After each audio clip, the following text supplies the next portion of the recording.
Hello guys, bersama saya lagi dalam Alright Nopo Channel. Tahniah kita ucapkan kepada Perikatan Nasional ataupun Parti Bersatu, ya, kerana dapat melahirkan seorang individu yang dikenali sebagai Cikgu Bat menjadi waris pakar dalam menghasut, waris pakar dalam menfitnah dan juga menyebarkan berita palsu. Mungkin itu satu gelaran yang baik ya untuk kita berikan kepada Cikgu Bat ini. Waris pakar menghasut, waris pakar menfitnah dan sebagainya. Begitu terdesaknya mereka, sahabat-sahabat semua. Jadi kita akan berikan sedikit update kenyataan ini ya daripada Parti Keadilan Rakyat.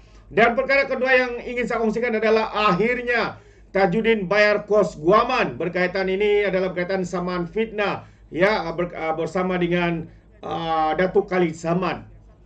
Jadi untuk yang pertama ya sahabat semua, saya akan memberikan sedikit kenyataan ya daripada Parti Keadilan Rakyat yang mana meminta Cikgu Bat henti main isu perkauman sempit. Jadi itu antara kenyataan ya yang menarik untuk saya kongsikan bersama dengan anda, yang saya ambil yang saya petik ya daripada Malaysia kini, yang mana selepas 55 tahun peristiwa hitam 13 Mei 1969 masih terdapat individu berfikiran sempit seperti Cikgu Bat ini yang memainkan isu perkauman untuk menghasut rakyat terhadap kerajaan, kata pengarah komunikasi PKR Lee Chin Chung. Katanya ya Cikgu Bat ini menabur fitnah bahwa Islam telah tergugat ketika mengulas Majlis Peringatan Mangsa Tragedi 13 Mei baru-baru ini. Cikgu Bat adalah mantan keadilan dan dia dulu bukan seorang yang bersikap perkauman sempit. Namun selepas masuk ke dalam Perikatan Nasional yang ada PAS, semua perkara menjadi tidak betul bagi Cikgu Bat, malah sering dipesongkan fakta dan sejarah untuk matlamat mendapat perhatian umum, kata Lee dalam satu kenyataan. Jadi Cikgu Bat yang kini menjadi ahli jabatan kuasa Biro Penerangan Parti Bersatu merupakan ahli terawal PKR ketika era reformasi, namun dipecat oleh parti itu pada 2016. Dalam catatannya di Facebook baru-baru ini, Cikgu Bat mengulas dua isu, yaitu acara parti yang diadakan dalam tren kereta api Tanah Melayu KTMB dan juga video tular bacaan doa oleh seorang imam yang diadakan bersama bacaan doa agama lain di atas kubur peringatan mangsa tragedi 13 Mei di Sungai Buloh. Malaysia sudah di puncak liberal katanya dan plural kejahatan. Islam sudah tidak ada nilai sebagai agama persekutuan. Mana akidah, mana tauhid soalnya. Dan Cikgu Bat dalam hantaran juga mengatakan Menteri Pelancongan Tiong King Sing dan Menteri Pengangkutan Intelek mewakili Malaysia, ya, manakala hal ehwal agama Muhammad Naim Mokhtar hanya menjadi alat tunggangan mereka. Itu antara kenyataan daripada Cikgu Bat ini. Mengulas lanjut Lee yang juga ahli Parlimen Petaling Jaya berkata sebagai kawan dia terpanggil untuk menjelaskan fitnah yang disampaikan oleh Cikgu Bat mengenai kubur berkenaan.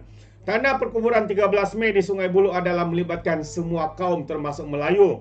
Ya, juga satu peringatan kepada seluruh rakyat bahawa pentingnya menghargai muafakat dan perpaduan dalam hidup bermasyarakat. Maka perbuatan imam yang membaca doa di kawasan tersebut tidak sepatutnya menjadi isu. Pihak pesawat juga telah pun menjelaskan bahawa kawasan tersebut bukan sahaja tempat perkuburan Cina, sebaliknya ia merupakan tempat persemadian mangsa pelbagai kaum, termasuklah kaum Melayu, jelasnya. Lee turut mengingatkan Cikgu Bat bahawa dia baru sahaja didakwa atas tuduhan menfitnah dan menghasut sekaligus menjejaskan nama yang di Pertuan Agung bulan lalu. Oleh itu saya ingin menasihati Cikgu Bat, katanya, dan Perikatan Nasional, PAS dan Bersatu berhenti memainkan sentimen perkauman sempit dan fitnah yang tidak berasas. Wow, ini sudah keterlaluan sahabat-sahabat semua. Jadi bagi saya sebagai rakyat Malaysia, kita menggesa ya kerajaan untuk mengenakan tindakan ISA ya ataupun akta hasutan kepada Cikgu Bat ini. Ya, kerana ini boleh membawa masalah yang besar buat negara kita. Kita tidak mahu negara ini berulang seperti mana kejadian 13 Mei, rusuhan kaum dan sebagainya. Kalau dibiarkan, individu seperti ini akan menghancurkan keharmonian negara. Jadi kita rakyat yang menggesa supaya individu yang dikenali sebagai Cigubat ini harus diambil tindakan segera.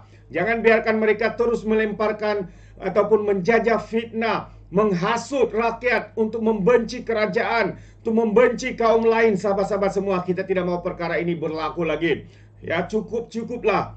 Tapi kalau mereka lagi masih melakukan perkara seperti ini, kita menggesa pihak kerajaan, pihak bertanggung jawab, penguat kuasa, polis di Raja Malaysia ataupun siapapun yang berkuasa harus mengambil tindakan tegas kepada individu seperti ini yang mengkhuatiri, yang memberikan kekhawatiran kepada kita sebagai rakyat Malaysia, ya, bahwa ini boleh menjejaskan hubungan antara kaum dan sebagainya. Itu pandangan saya, sahabat-sahabat semua. Bagaimana dengan Anda? Adakah Anda serama dengan saya? Anda berikan pandangan dalam ruangan komen. Untuk perkara kedua, kerana tidak puas hati, ini Punca Tajudin lewat bayar kos mahkamah kepada Khalid Samad. Jadi lama kita tidak dengar ya berkaitan dengan individu ini, yaitu Khalid Samad. Kalau dulu di parlimen beliaulah seorang yang lantang, ya, selepas siapa ini, MP Arau. Lantang pun bukan lantang kerana apa, sahabat semua? Lantang dengan berkata-kata yang tidak masuk akal, lantang berkata untuk provok dan sebagainya. Jadi meskipun akur pada keputusan Mahkamah Rayuan, Tajudin Abdul Rahman berasa terkilan dengan ketetapan hakim yang mengarahkannya membayar kos guaman sebanyak 60,000 kepada Khalid Samad. Tajudin yang merupakan bekas ahli parlimen Pasir Salak berkata itulah punca mengapa dia lewat membuat bayaran kepada pengarah komunikasi Parti Amanah Negara itu.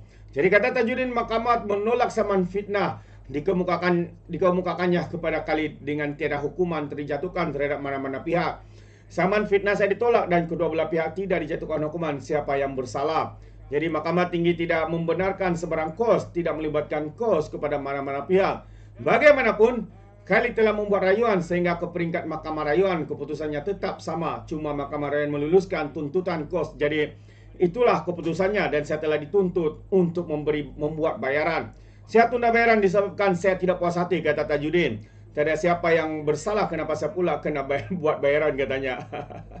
Dia yang saman, lepas tu samannya ditolak. Kenapa? Salah bagi kita sahabat semua, apabila kita berfikir apabila saman itu ditolak, maksudnya saman itu tidak kuat, ya.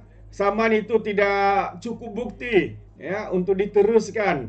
Jadi kerana beliau mau nyaman dan akhirnya beliau diarahkan untuk membayar kos guaman sebanyak 60,000. Itu dia.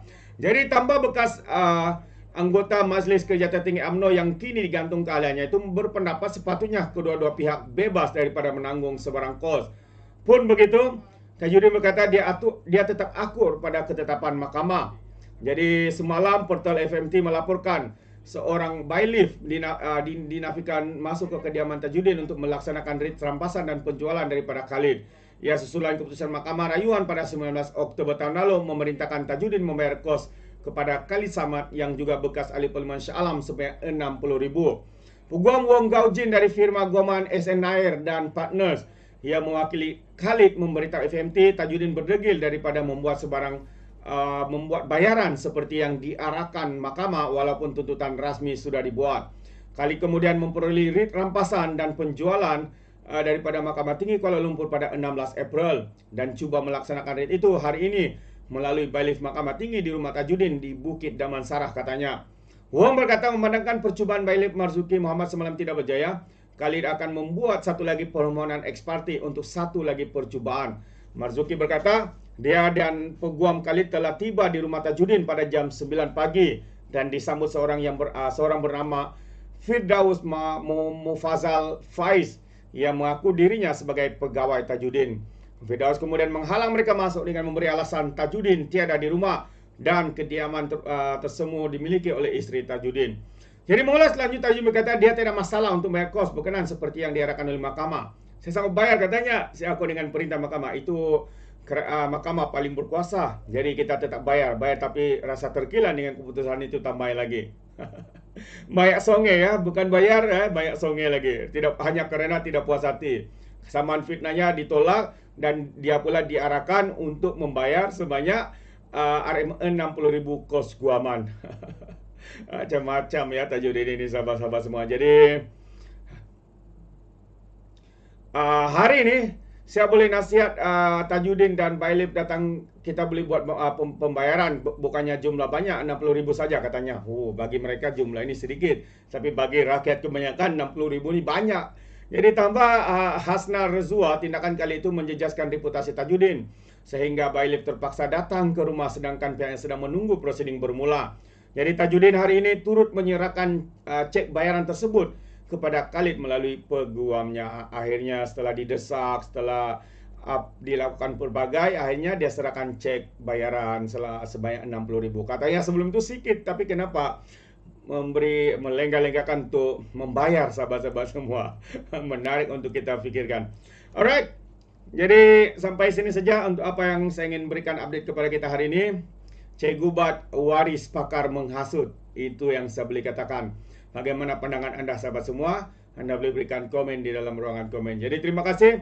Izinkan saya untuk mengundurkan diri dan seperti biasa peribahasa mengatakan tapapun kangkap, 2 ton keinginan. Dalam bahasa Melayunya, tepuk dada, tanya selera. Sekian jadi pada Alright Nampak Channel. Sekarang kita berjumpa lagi. Bye-bye.